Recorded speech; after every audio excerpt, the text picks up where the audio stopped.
Hey Reddit, my name is Eduards, and this is a story about my controlling grandfather who spent years trying to force me into plastic surgery.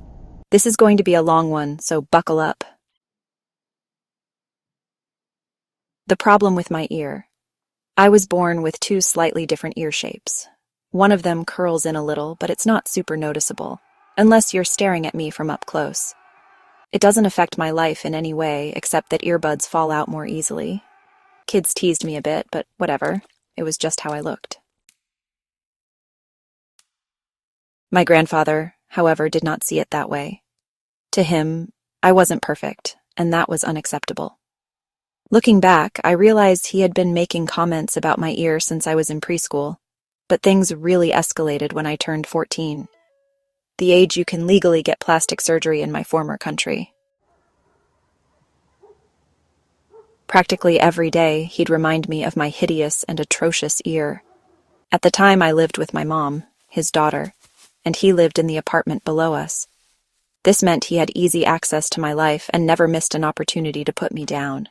One day, after months of brainwashing, he took me to a fancy restaurant, just the two of us. Keep in mind, my mom and I were lower middle class, while he was more on the upper class side. I thought it was just a nice lunch. But when dessert arrived, he casually asked, "Grandfather, VO, do you want to finally get plastic surgery and look normal?" As always, I told him no. I liked how I looked. I was unique. His response? He silently stood up, paid the bill, yanked me by the arm, and dragged me to his car before I got to finish my cheesecake. He shoved me out in front of our apartment and drove off without another word. He was supposed to watch me that evening since my mom had to work late, but instead he ignored me completely. I had no keys, so I sat outside for 6 hours until my mom came home. Luckily, it happened in April just after my birthday, so it was warm enough. The bribery phase. A few weeks later, he started talking to me again, acting like nothing had happened. One day he even picked me up early from school and took me out to a restaurant. A cheaper one, but it had a carousel park nearby, which I loved. Strangely, for the first time in years, he didn't mention my ear. Not once.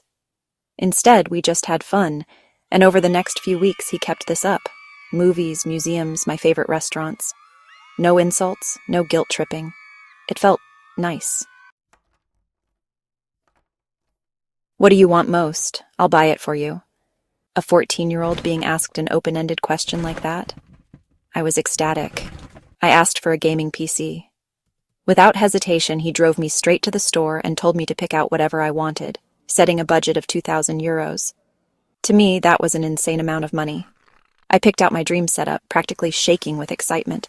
Then at the register, he turned to me and said, "All right, pay up." I blinked. "What? Oh, you don't have the money? Well, I'll give it to you, on one condition. You will fix your ear." His voice was deep and demanding. Loud but not yelling, but firm. I started crying and ran out of the store. I literally ran 5 kilometers home. When I told my mom, she was livid. She stormed downstairs, pounded on his door until he opened up, and they argued for a long time. When she came back, she was in tears, but she told me I had done the right thing. The final attempt, kidnapping me to a surgeon. The next day, my grandfather acted completely normal. Again. He picked me up from school, was super friendly, and told me he had a surprise for me. On one hand, I knew he was up to something. On the other, he had taught me from a young age to use people for what they could offer. So I got in the car, hoping for another fun day. Instead, he drove me to a private health clinic. Once inside, he introduced me to his friend, a plastic surgeon. They talked for a while before the surgeon took my measurements. Then, just before signing the documents, the surgeon turned to me and asked, "Which one of you wants this surgery today?" I was frozen. My grandfather immediately answered, "He does. He's just nervous." I pointed at him and held back tears. The doctor frowned.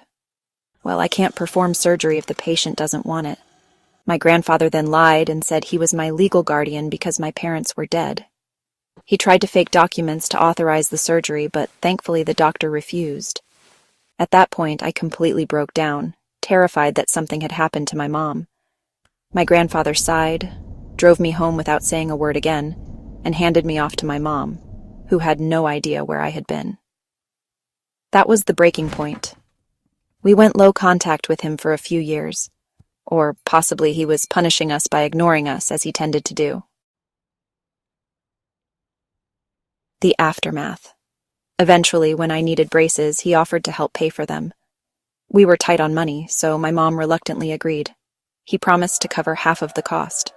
In reality, he paid for half of my top braces, a quarter of the bottom. And not to mention how he didn't think it was necessary to pay 20 euros every 2 weeks for a couple of years for tightening. He still, every couple of months or so, tried to bribe me to get the surgery, or to accept money as a loan that I didn't need to pay back, or any other way he could think to get control over me. Even now, years later, he's still trying to control me. I moved to a different country after college to get away from him. I have no job yet. My savings are draining and, almost like he sensed it, he reached out last week. Do you want 10,000 euros? All you have to do is get this quick, simple surgery, and the money is yours. I didn't even reply. The family fallout. After the incident at the clinic, my grandfather went on a smear campaign, telling our extended family that my mom, his own daughter, had turned me against my loving and caring grandfather. Most of them believed him. My mom and I were banned from family gatherings, holidays, and celebrations. He even told us we had no right to use our own last name anymore. The only person who stayed on our side was my grandmother. May she rest in peace. Final thoughts. I know this was a lot, and I am sorry for dumping it on you guys and gals, but I needed to tell someone. The last 2 therapists I saw sided with him, so I feel like I have no one unbiased to talk to.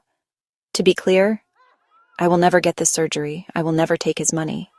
Thanks for reading. If you have any questions or suggestions, I would love to hear your thoughts.